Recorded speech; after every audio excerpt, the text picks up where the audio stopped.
আসসালামু আলাইকুম বাঙালিভাষী আপনাদের জন্য একটা নতুন রেসিপি নিয়ে চলে এসেছি।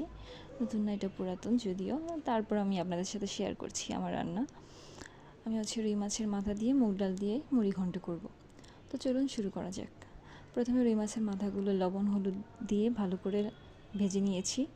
দেন একটা কড়াইতে সাদা তেল দিয়ে দিয়েছি এবং এখন এখানে কিছু পেঁয়াজ কুচি, কাঁচামরিচ কুচি দিয়ে দিব। এটা দিয়ে একটু ভালো করে ভেজে নেব।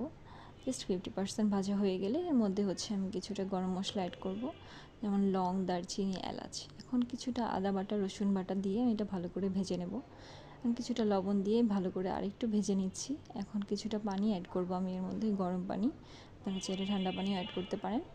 এখন গরম মশলা গুঁড়োগুলো আমি অ্যাড করব। গুঁড়া মশলাগুলো যেমন হলুদের গুঁড়ো, মরিচের গুঁড়ো এবং জিরা গুঁড়ো দিয়ে ভালো করে কষিয়ে নিচ্ছি। ভালো করে কষানো হয়ে গেলে এর মধ্যে আমি রুই মাছের মাথাগুলো ভেঙে দিয়ে দিব। রুই মাছের মাথাগুলো ভেঙে আমি একটু ভালো করে কষিয়ে নিচ্ছি। কষানো হয়ে গেলে এর মধ্যে মুগ ডাল, আগে থেকে ভিজিয়ে রাখা মুগ ডালগুলো আমি ঢেলে দিচ্ছি। ভেজে নিয়েছি আমি এটা, আপনারা চাইলে ভেজে নিয়ে মুগ ডালগুলো একটু ভিজিয়ে রাখতে পারেন, তাতে স্মেলটা ভালো আসে। ওকে, এখন মুগ ডাল দিয়ে এবং মাছের মাথা দিয়ে ভালো করে কষিয়ে নেওয়ার পরে এর মধ্যে আমি কিছুটা পানি দিয়ে দিলাম। পানি দিয়ে এটা বয়েল আসা পর্যন্ত আমি কিছুটা ওয়েট করব। বয়েল চলে এসেছে, এখন আমি ঢেকে দিলাম। ঢেকে আমি আরেকবার চেক করলাম ডালটা সেদ্ধ হয়েছে কি না।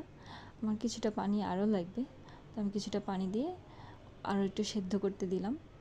অলরেডি হয়ে গিয়েছে আমার ডালটা, আপনারা দেখতেই পাচ্ছেন কালারটা অনেক সুন্দর এসেছে।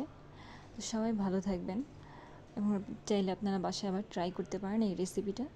আমার চ্যানেলটা সাবস্ক্রাইব করে দিবেন। ভালো থাকবেন।